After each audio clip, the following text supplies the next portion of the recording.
Hi, this is Kate Foggo, and that's Julie Hurt. And today, well, I don't know what we're going to call today. We're going to see what Julie just said to me. I'm really angry. And I said, brilliant.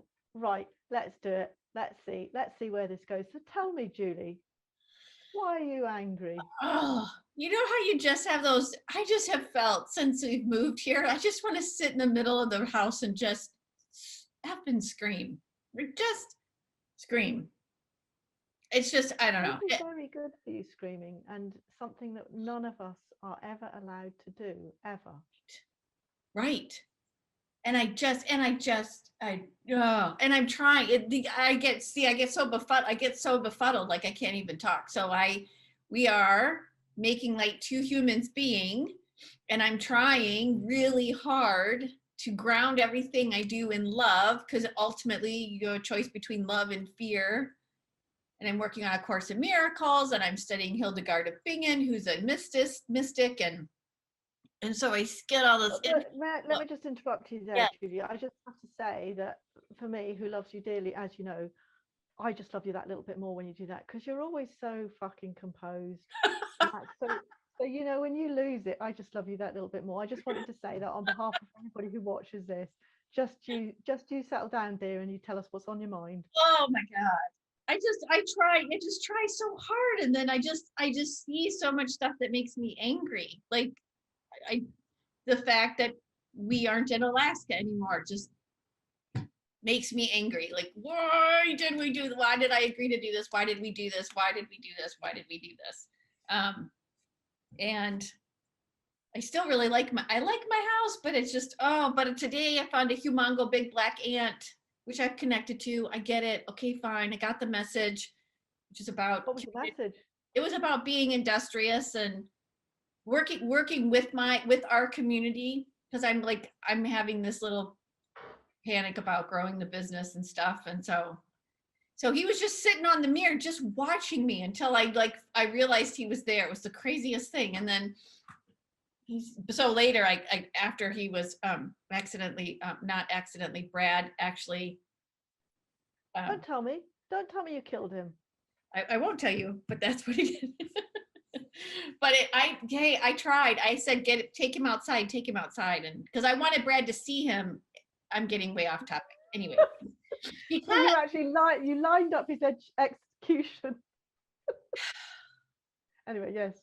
I did. I know. I wanted Brad to see him because he was really, really big, and we're not quite sure what all we've got, if we have what all we may have issue-wise in the house, and so we're trying to figure that out. And I wanted him to see the side. I mean, he was really big. Anyway, I'm just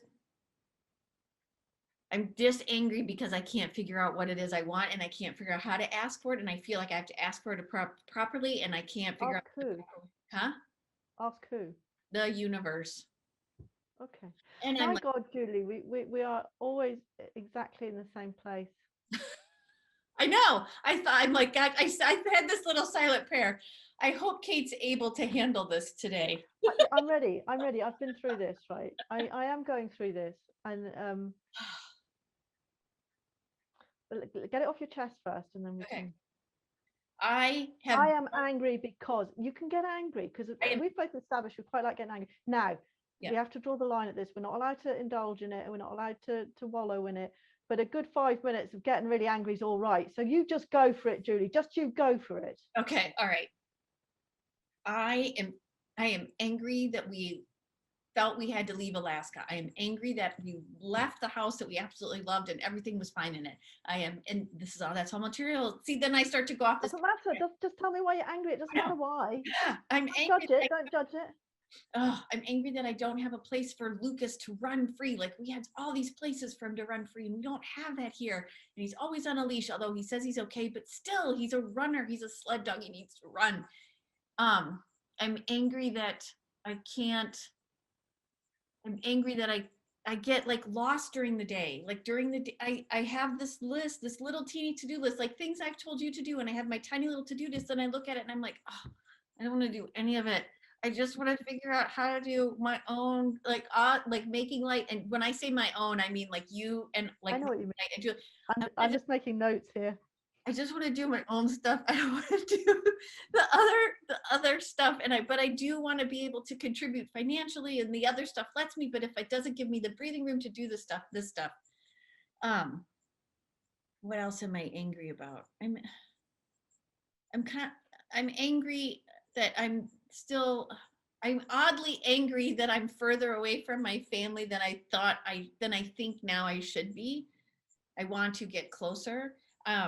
I will say though, I'm just going to throw this little bit of gratitude out here because I just really want to, but I do actually really like our house, and I like my neighbors because I know all their names and they know mine, and they're here with me. And I'm actually in my room, my first room I've ever had in a long time is like up in the trees, and the birds, I can hear the birds.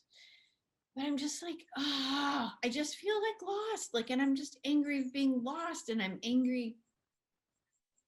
Well, you're angry at Brad because it's all his fault. No, actually, no. I was for a little bit, but I'm not. Well, that's huge progress then, isn't it? What, that I'm not anymore? Yeah. That you can see that it's not all his fault, that you took a willing part in it. Yeah. And I know, like we have a soul contract, and that he's here to help me do things, and I'm here to help him. And right now I have a feeling like this. I don't have a feeling. I know this whole job, that situation that he has going on, it's like I had to go through my stuff so I could be able to help him, so that then he'll be able to help me. Like, it always has flowed like that. So that's fine. I don't necessarily want to up and move. I do and I don't, right? I do. So then that's where I get stuck, and that's then where I get angry, because there's part of me that's just like, bag it out and let's go. I don't know if I necessarily want to go back to Alaska just yet, just because I want to be with my mom and dad for a little while, but I wouldn't mind just being down where my mom and dad are for a while. But I don't necessarily want to just get up and move. Like, we have a new kitchen coming. We have a new fence coming. We have new things to make this even more homey. And I don't know. I'm just, and then, I don't know.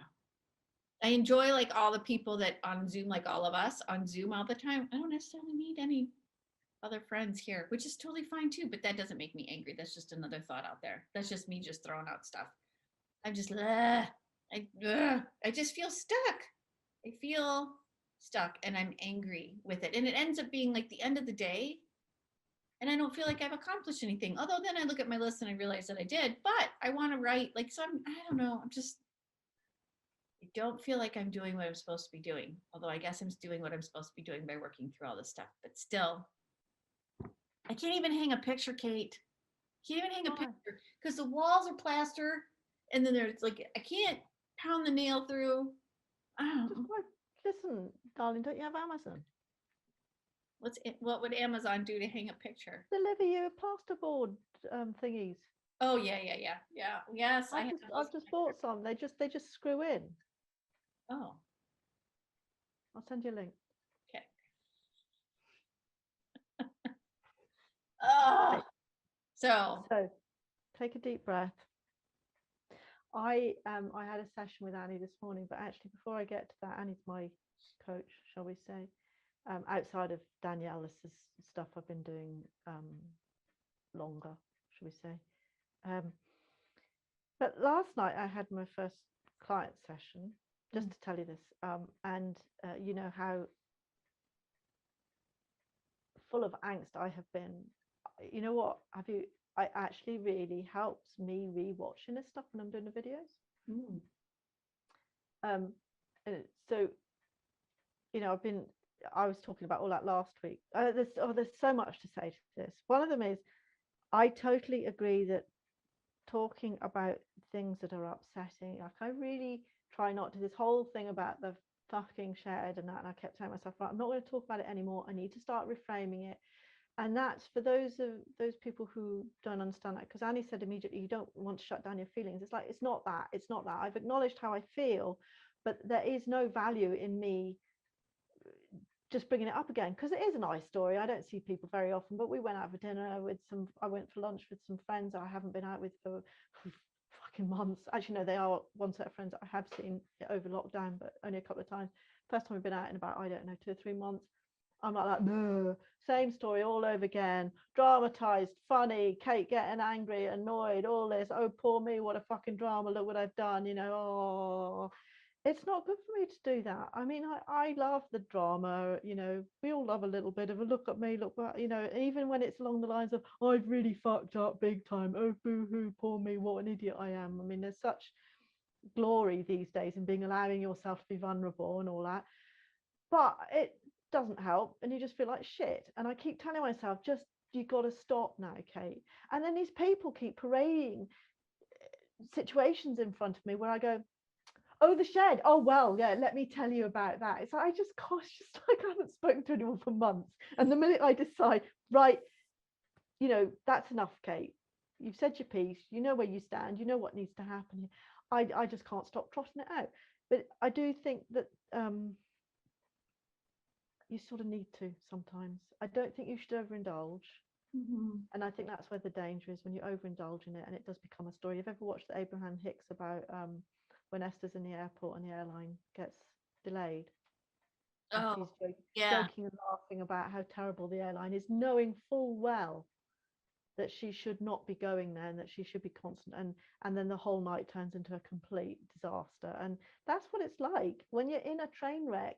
There's no way out of the train wreck as long as you're in the train wreck, and as long as you're repeating the train wreck and describing the train wreck and glorifying the train wreck, you're never going to climb out of the train wreck. So there's that. But I do think there's a difference between that and offloading.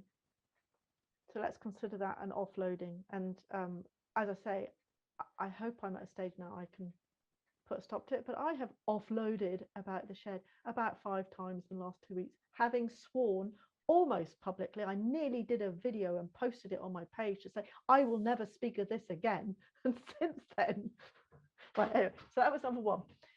The other thing that happened yesterday, before I went on to my call with my first soul level coaching client, I just felt a real peace. It wasn't the sort of clarity I talked about with the finding joy, but just a real peace. And I could almost see, as I sort of just walked up the garage to get the stairs, rather, this used to be a garage, I can still refer to it as a garage. So walked upstairs just to get some stuff to come back down to get on the phone with my client. It was like I could feel the guides were holding my hands. It was just, and again, that wasn't a picture. It was none of this dramatic stuff, how other people describe it. But I was like, do you know what, Kate, that's it. That's how you feel it. As soon as you put it into words, it sounds like a picture. That doesn't mean that other people are actually feeling any more certainty or realism than you are. It's just as soon as you vocalize it, it sounds so much more real, doesn't it? But I just know they were holding my hands.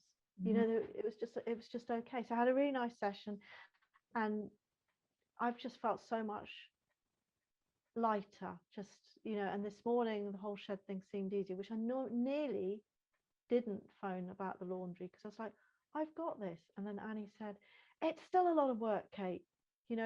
She said, because I'm like, am I making up all these dramas and all these stories, all these things that I'm going through? Is this because, as Matt Kahn says, it's just my soul agitating before I do another shift?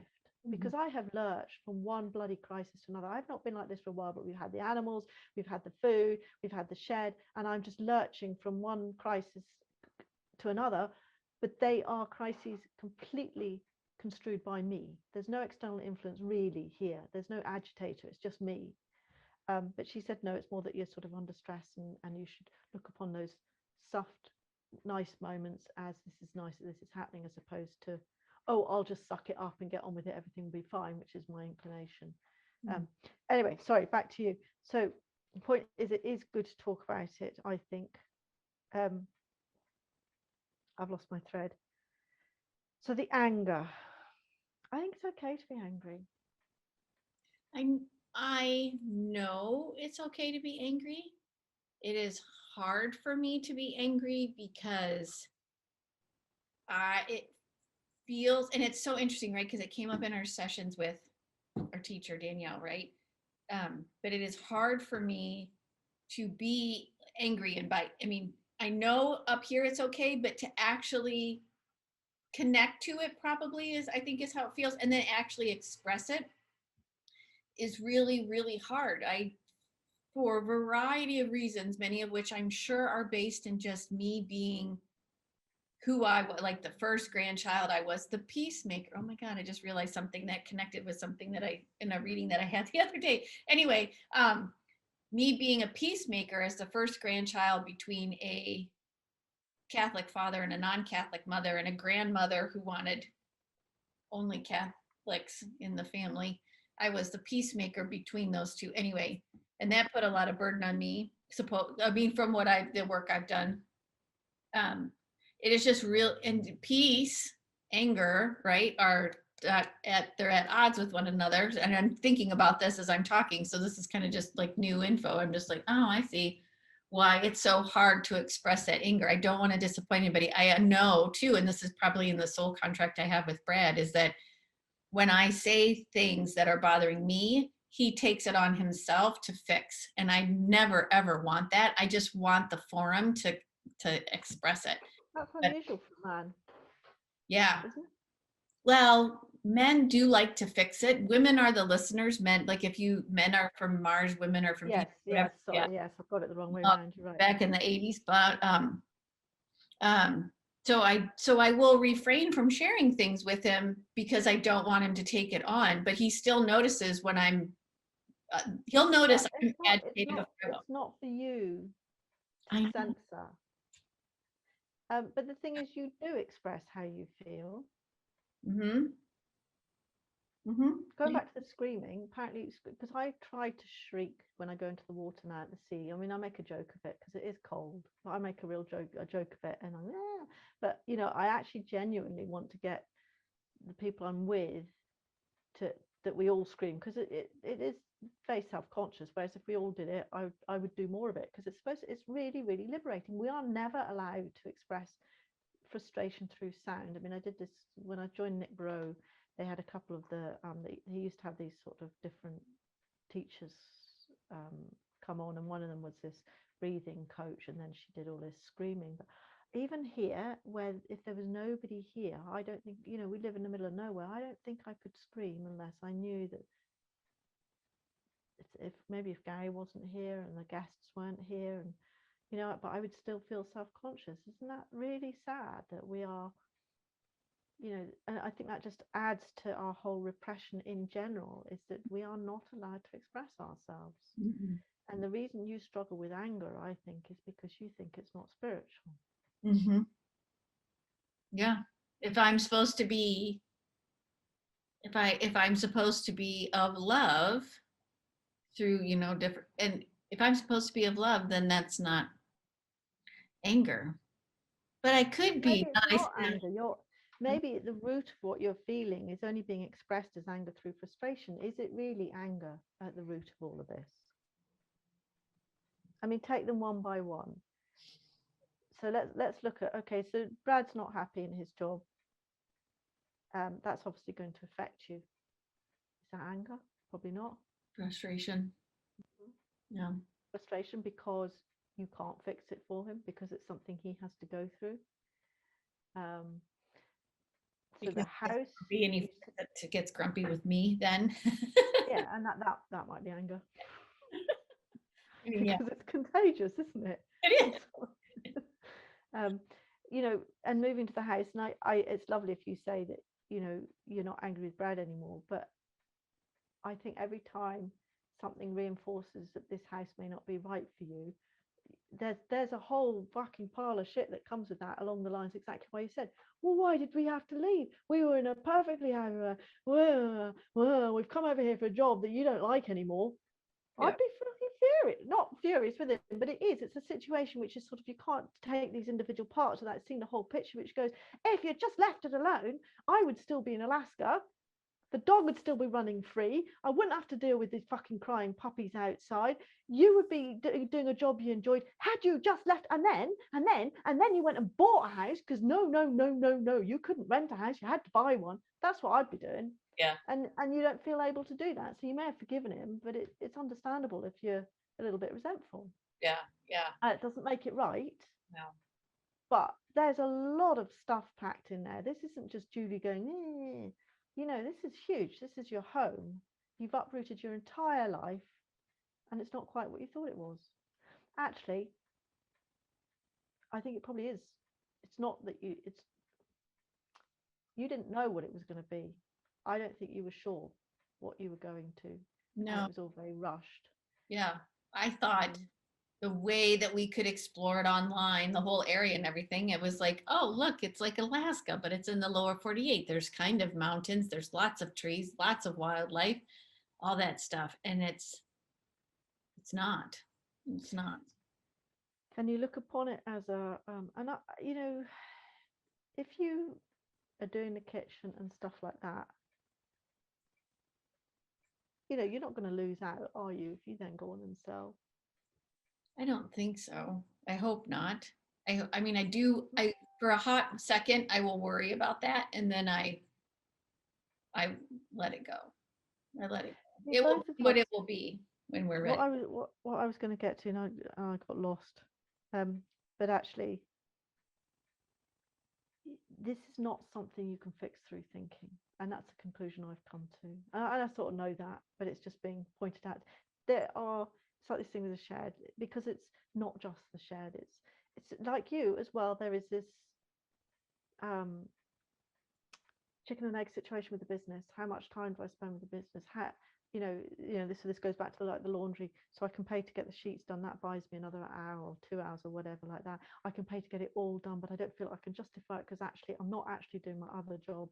But it's also, I can't do my other job as long as I'm so obsessed with this. It's like one of them I have to give this up before I can concentrate on that. But until I concentrate on that, I can't give this up. And there's this constant tension, and it's the same with you. Mm-hmm. We can't think our way through this. You can't. There are so many moving parts that you cannot. Your brain will be going around in circles about how to wrestle this to the ground, because you can't wrestle it to the ground, because there are so many permutations, there are so many factors, most of which you have absolutely no control over. Right. So the only thing to do is to, and it sounds so trite, but I've realized that, is to look to what you can do, and as in what you want to do, and just focus on that and let the rest just carry on. I would carry on with the kitchen. I wouldn't necessarily do glamour projects for the sake of it. Mm-hmm.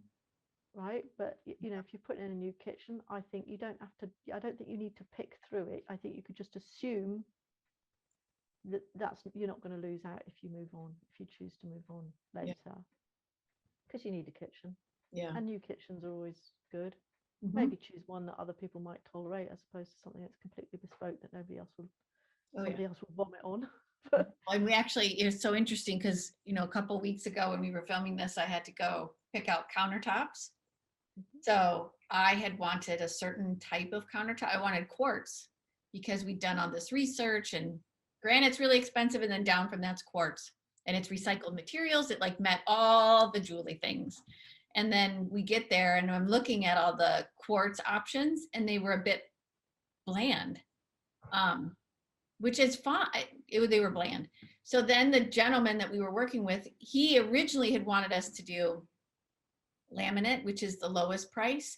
And it's also what we have now, but ours is from the 60s or something like that. And so he's like, no, it's very different now. So he walked us all the way through it. And I ended up finding a laminate that I actually liked much better. And it saved us several $1,000s. It's amazing what they do laminate now. Absolutely amazing. Yeah. And so I thought, well, that's silly. So we're going to do laminate. So yeah. And we already have all the appliances. I didn't buy like super high end stuff. I bought what we need and whatever. Yeah. So, and I do know, though, I do realize, particularly also from the aunt, but we're also, do you know what earwigs are? They're like pincher. They have like little pinchers. Yeah. So we're also seeing some not a ton, but it's their tail, isn't it? That's got the pincer bit. Yeah. So we're seeing those in the bathroom. We're seeing both of those things in the bathroom, which tells us there's something going on water-wise. Plus there's just some other, I'm not going to go into it, but at some point we're going to have to do something with the bathroom. But that is going to we were going to do something anyway, because the floor is gross. But anyway, but yes, to your point. Yes. So we've scaled back. Like we walked in when we first saw the house and we were completely like, oh my God, what did we do?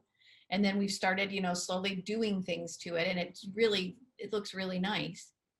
But now we're thinking, well, wait, we're not going to put in this humongo porch that we were talking about, or a screened in, like, we're just going to leave, let it do what we need to do, and either have it be, we either stay, sell, or Airbnb it, because we are in a desirable tourist location. We could easily Airbnb it.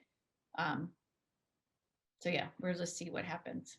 But I did actually, before this, write down what I want, so that I could, to your point of offloading, and then, okay, now got that. Now, what is it that I want? Because I do, like we were talking last week about clarifying moments.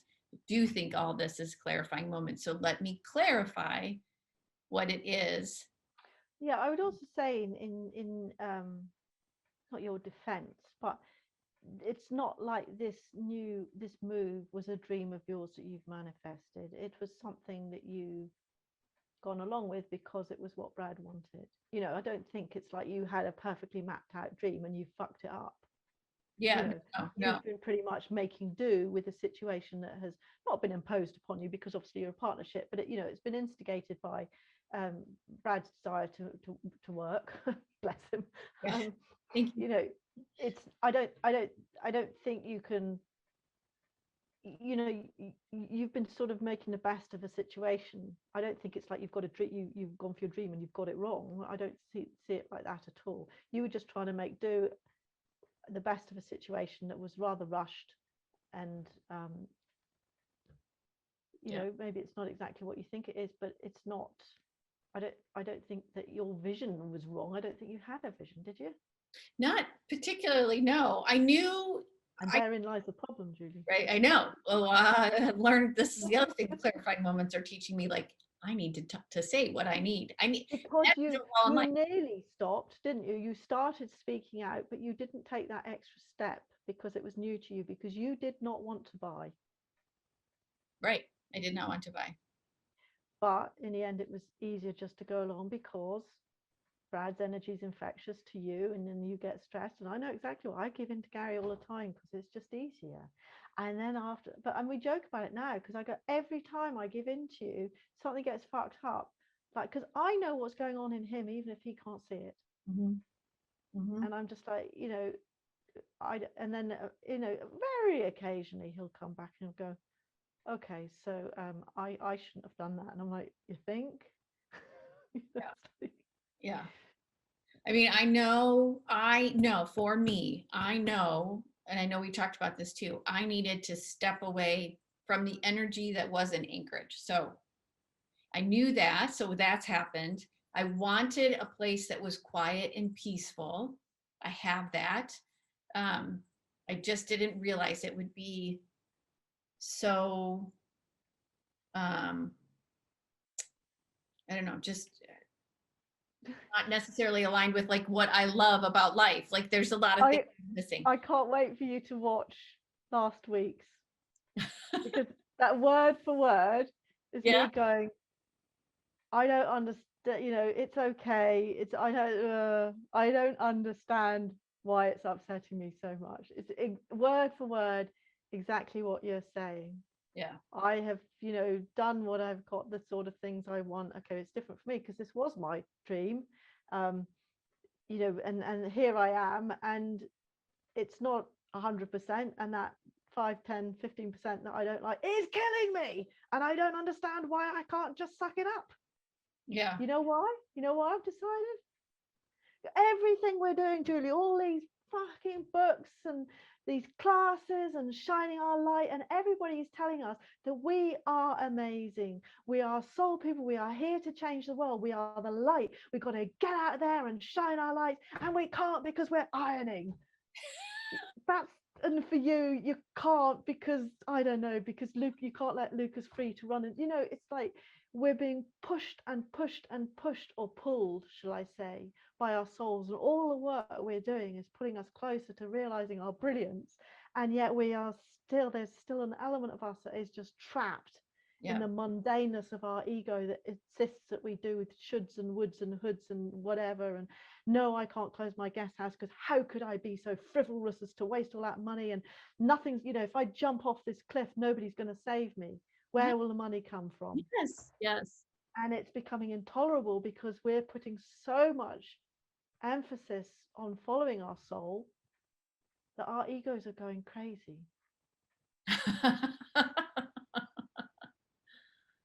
My ego is saying, well, if you had it all worked out, Kate, you'd be able to do the ironing without worrying about it. If you had all this worked out, Kate, the universe would provide, there's all this stuff going on. I think in my ego is going, well, that's what you wanted.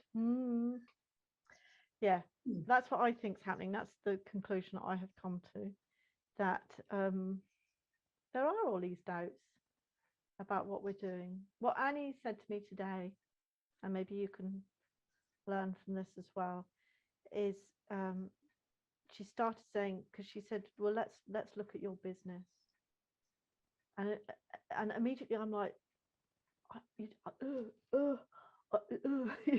like I can't think about what I want because I'm so overwhelmed with what I don't want.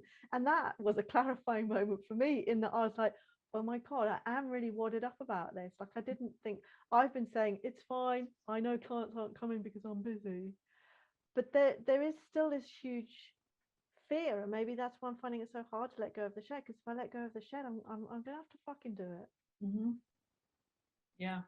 And there's a bit of me that's very confident about it, but there's another bit that isn't. And maybe and the thing is, I think what we need to do is look at what she made me do, was look at where I wanted to be. And I find that really hard, even just to think about, to get started on that. I find quite difficult, because immediately my ego goes, and how are you going to do that? Yeah. So if you can focus on what you want, I and put forget about the house. Yeah. I put I last week I thought, okay, this is, I know I wanted, and I wrote it on my thing today too. We want to earn money enough to sustain us through intuitive work. So, and I listed a couple things, but there's probably more that I'm not even aware of that could come, right? Because I don't want to be, Abraham Hicks talks about, don't define it so much that you can't see that you actually have it. Because if you define it so much and it's not that specific thing, it's not the Land Rover or whatever, right? It's something completely, it's another whatever. You're not going to. And again, I think your language of making money is probably not. Can you not just, you just need to, what do you want? You want to feel abundant. You want to feel safe, that you have enough of everything you need, as opposed to, I need to earn money from doing this. Because, for example, Brad could get another job in a house that you didn't have to pay rent. Like, so you don't necessarily need the money. Do you know what I mean? You do not know. So at the root of you needing money is what? What does money give you? What do you think in that context? What is money giving you? Money would give me the ability to pay for the things I need to do to market my business, and it would pay for the classes that I want to take. And why can't you just wish for the classes? You don't need to define how you get that money. Oh, so say that again. What do I have to do? You want the class to do the classes, right? Oh. You don't need to define how that happens. I mean, it would be just as good if Danielle phoned you up and said, Julie, you're a brilliant student, I'm going to give you a sponsorship, you can do 5 classes of your choice. So I would always take, and also money is one of the things that we hold resistance to. Yeah. So take the money out of it. Nick Brogo is very persistent on this. Money is freedom. What you are trying to manifest is your freedom, not money. He says that, and this is right. So imagine that if you have a dream and you have full clarity around that dream, money cannot be the limiting factor. Right? Money is actually irrelevant. But money, if you have a dream and you are fully aligned behind the momentum of that dream, it can never be money that stops you doing it. That just can't happen. But conversely, we stop doing things because we think we need the money first, and that puts a kibosh on the whole thing, because we focus on the money and it's not about the money. Right. The money has to show up. If you want to do Danielle's courses and you have no resistance to those courses and you're not worried about how they're going to be paid for, blah, blah, blah, blah, blah, the money has to show up. So I would just take money out of the equation. Mm-hmm. That helps. Oh, that feels so much better. The money cannot, the money cannot not show up. Sorry, the money has to show up. If you are fully aligned to doing something, Mm-hmm. the money has to show up. You don't have to define how that happens. And I've seen that happen. I've had that happen with us so many times. And I tell him even all the time, particularly now as he's not liking this current job. Don't like figure out what you want to do. Is he handy? Huh? Is he handy in the house? Yeah. Yeah. Well, here's a thought. Right, this is Kate Kate practical mode, right? But sometimes it's nice to have an alternative to offer him, even if it's just to give him some comfort, right? What if he gives up his job, you tart the house up, sell it for a profit? Very possible. You know, that's an option, isn't it? Yeah. If he's handy and he can help, you know, you're not paying someone else to do it and he's available to do that. Okay, so this isn't what we wanted. Fine, I'm going to take 6 months off. But look, if we do blah, blah, blah, blah, blah, you know, he's using his skills and you don't have to make a lot of money, but just enough to live. Mm-hmm. You know, I don't know how your finances are, but, you know, there are so many ways. This is why it's so important that we don't try and, you know, it's not that you want X amount of money to do blah. What you need to focus on is, I want blah. Doesn't matter how it goes. Doesn't matter. I want clients. Like, you don't even have to, and I wouldn't even say like I need 3 clients or anything like that. I would just say I want a business that makes me feel good, or I want to feel, I can't remember how I put it, but it's like someone else said that as well. Keep it away from money and clients and language like that. Keep it about, what do you want out of it? I want to have a successful business. I want to know that I'm helping people. I want to deepen my connection with my guides. I you know, I want to be able to help people with their animal. You don't have to put it about the money. The money has to show up. Right. Right. It makes so much sense. It feels so much better. So much better. And that's it. It's so hard. It wasn't until Annie said that this morning. She's like, well, what do you want? Because I had been trying to work out what I want, and I had started writing it down, and I had to stop because my head exploded, you know, about what to do about the shed, when she'd said, look at options, about all the things like you had said about getting outsourcing the laundry, putting the prices up, not being open all the time, you know, but they're all like, and I can't think through them. Mm-hmm. And then it's like, it doesn't matter, Julie. What I need to be focusing on is, I want to do this making light stuff. I want to have a few clients. At the moment, I don't feel I can have clients because I don't feel I have enough time.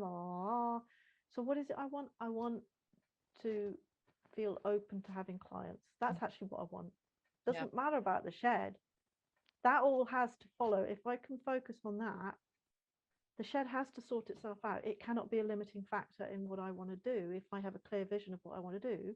But me focusing on how, but, why, what is going to stop me getting there. Mm-hmm. Mm-hmm. It's so obvious when you see it, and so impossible when you're stuck in it. I know. Well, and I mean, it's so, yes, it's so this is why this show is called Making Like Two Humans Being, because you and I will give each other advice. And it's the same advice on a different day. Yeah. Which is, yeah. And that's even like, I will say this to Brad, like, we're totally, like, when he's up, I'm down, and vice versa, whatever. And all of what you've said is, you said to me last week. Yeah, well, yes, I've said to you last week, and I've been saying exactly to Brad. And then here I sit going, isn't it crazy? I mean, you're right. When you said the ego thing too, because, okay, so, you know, I'm taking this class on Hildegard of Bingen. It's 7 weeks of lectures. I'm thoroughly enjoying it. There was a guest star last night, another woman that is also, I'll say, an expert on, and I say expert because I'm trying to realize that I too can be an expert. You are an expert, Julie. Right. Thank you. Yes, because I tend to put people on like, oh, look, and I'm not worthy. And it's just like, no, we all have something to say. We all bring something to the table. And I'm listening to her take on Hildegard of Bingen as well as some other mystics. And I'm like, I can talk about this stuff just like they do. I just need to learn about it so I can talk about it. Like, this is great. Like, and then I get all down on myself, like, well, why can't I write about it now? Well, of course I can. You can. Just start writing.